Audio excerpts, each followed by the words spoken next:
this is live. I can't be acting stupid like this. All right. Financial advice.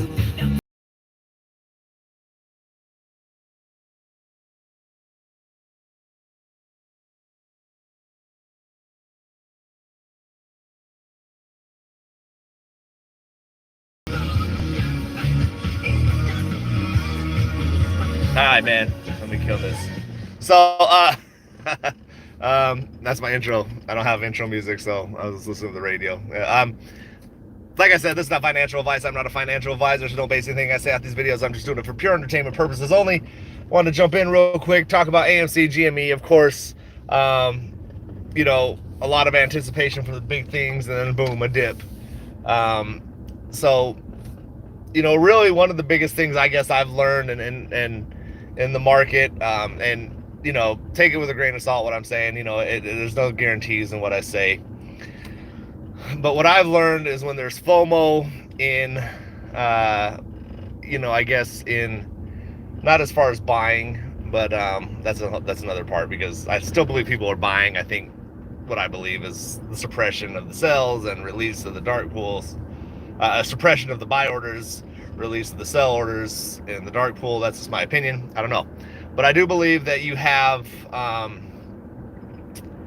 couple ways to look at this. For me, even without reading a chart or knowing the fundamentals of these, just specifically GME and AMC, generally I can tell you in my personal opinion that when there's hype on YouTube and Twitter and Facebook or Reddit, whatever social media you go on, and there's hype into one of these stocks, GME and AMC, which usually they go together hand in hand. There's usually hype for both at the same time, and there's, you know, there's gonna be FUD all the time no matter what.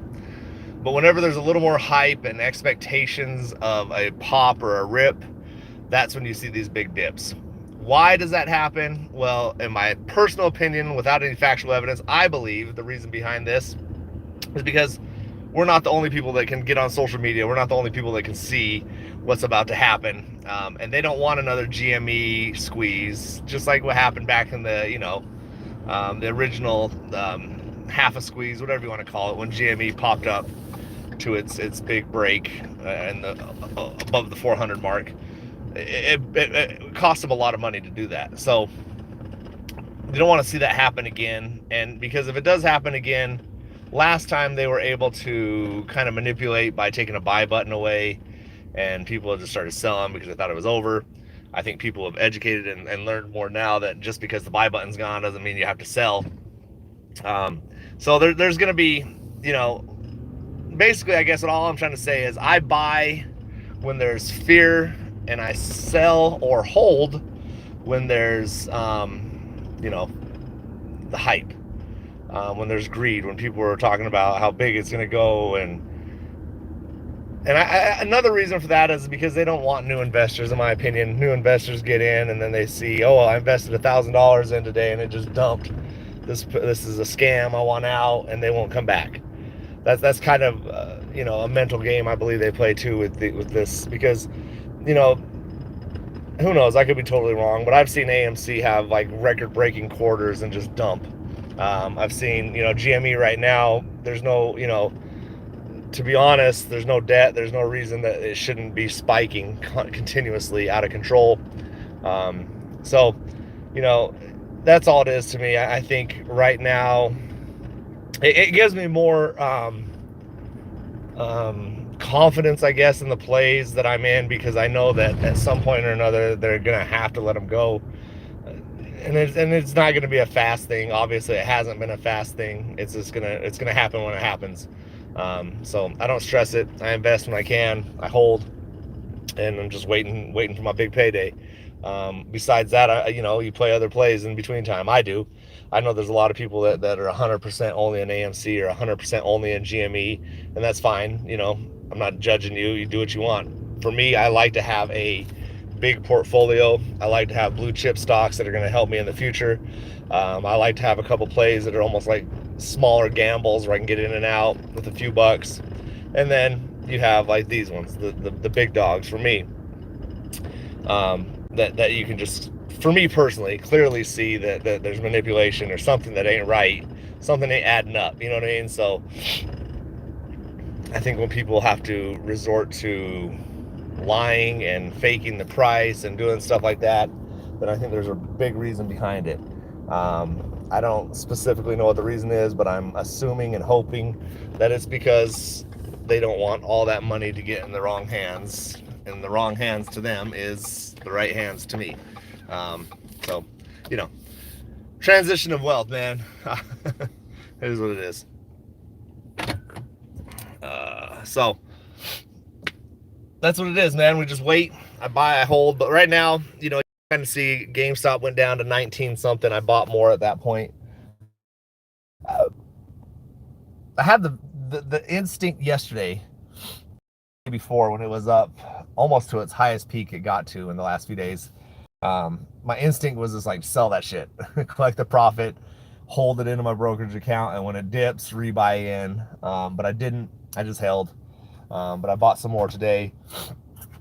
I bought a little bit of AMC, a little bit of GME, nothing too major, nothing that's going to break the bank, nothing that I'm, you know, never invested more than I'm willing to lose. So bought a couple of shares of GME, a couple of shares of AMC, and, you know, keep going. I'm going to keep doing it until it pops.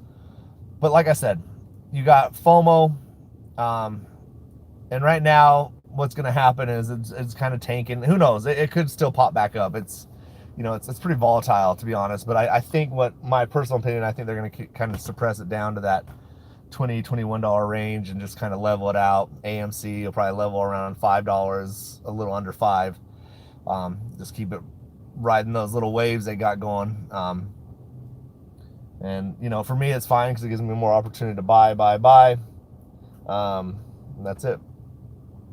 There is other plays out there. I haven't really sat down and thought about, you know, if I should talk about them, because there's been times where it's kind of strange when I talk about plays, and I'm not saying I'm being monitored and watched, but I'll be doing great on a play, going up and down, and you know, having no issues with it, and then I'll announce it on my YouTube, and like the next day it just tanks, and it hadn't tanked for so I've kind of debated on some of those in and out plays that I talk about. You know, Vroom was one of them that I was going in and out for like 2 years, and then I started talking about it, and they did the reverse split, and bam. So also C3 AI, I think that one, it was a good buy. I don't know where it's at right now, but a couple days ago I bought back into it. I had dumped it for a while, bought back in, see where it takes me. A lot of people talk to me about Big Bear, BBAI. It's an opportunity, but I don't think, you know, that one I don't have a lot of knowledge on. I just know that I've jumped in and out of it before, but I do know that it's kind of leveled out where it's at, and it hasn't had any big jumps, big rips. Sort of like, you know, SoundHound's had big jumps, C3 AI's had big jumps. Big Bear has just kind of kept me suppressed. Every time I bought into BBAI, I've, you know, been right around my average or under. Nothing more than a couple cents above where I bought in every time. It's just one of those ones every time I buy in. So I'm not big on that one, but you know, it does have potential. Every stock has potential. Every one of them can go up and down and sideways. It's really just timing, to be honest, and how much you put in. You know, you put $100 into something and it goes up a couple cents, you know, it doesn't make much. You put 10,000 in, it goes up a couple cents. Hey man, you're pulling out with a good little profit. And that's the difference between a regular retail buyer and a millionaire. You know, a millionaire can throw in $1 million he's willing to risk. It goes up a couple cents, he's pulling out with, you know, $100,000. He's feeling good. We go in with $40, you're up 12 cents. Like, woo, he ain't gonna pull out at 12 cents. But that's kind of the game, because you put in your $40, you never pull it out, and when you do pull it out, you lose. And you might only lose 5, 10, 15 bucks, but you imagine 3 million people doing that a day, and it's getting sucked into those hands. You know what I mean? So that's why it's good to be educated, know how to read a chart at least a little bit, and make your own financial decisions. Don't depend on anyone else. Follow your gut instinct. That's what I do. You got to definitely follow that gut, man, because it's going to tell you. And I know there's probably been plenty of times where you've had that happen to you, where you've seen it and you've told yourself, I should sell now. You don't sell, and then the next thing you know, it tanks, and you're like, I should have sold. You know, instinct is a big thing, man, in this, and I really truly believe that. Obviously, you got to have a little knowledge on the stock you're getting into, but I mean, it's not good financial advice, and it's not financial advice at all, but I've genuinely just bought a stock with hardly any knowledge on it, and just purely off instinct, which I've done before. Mike, what's up, man? So what's up, bots? Who you got this week in Canelo? Canelo for now, man. I don't think Canelo's is Canelo, man. He's motherfucker. He's gonna fucking fight, motherfucker.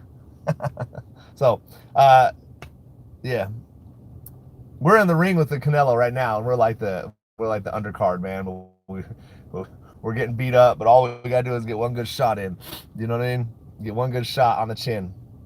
We can lay him out. We can't be knocked out right now. I don't know why. We just can't, you know, but that's not a good analogy because I don't know what I'm talking about. But what I will say is right now there's, you know, AMC and GME dumped. I bought back in. There'll probably be, you know, it's like week to week. 1 week it's like, oh my god, it's ready, it's primed, it's gonna pump, oh my god, or da da da da. And the next week it tanks and everyone's like, this fucking stock, I told you it'd never do anything. And that's the thing about being in the stock market. So many motherfucking know-it-alls, man. Everyone you talk to is like, I told you that was gonna happen. I told you. If you would have just listened, you know, everyone us. So to be honest and genuine, man, no one knows what's gonna happen. As far as I know, I mean, there might be some people that have some inside information that know shit, but like the general normal retail trader like me and you, we have no real way of knowing. You can set yourself up with knowledge and you can do good here and there, but with AMC and GME, no one knows when it's gonna rip, when it's gonna dip. You have some sort of idea, but there's no crystal ball that's gonna say, hey, for sure tomorrow it goes up, because I think you can see it yourself.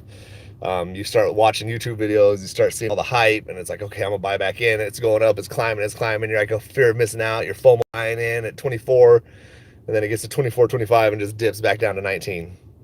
So it's the game, man. You just got to play the game. You know, like in a football game, you got to play 4 quarters. I've seen plenty of times where a team's up 25-0 or 21-0 at halftime, and the card that's the team that's not supposed to win, second half comes back, wins 28-21. You know, we just got to play the game.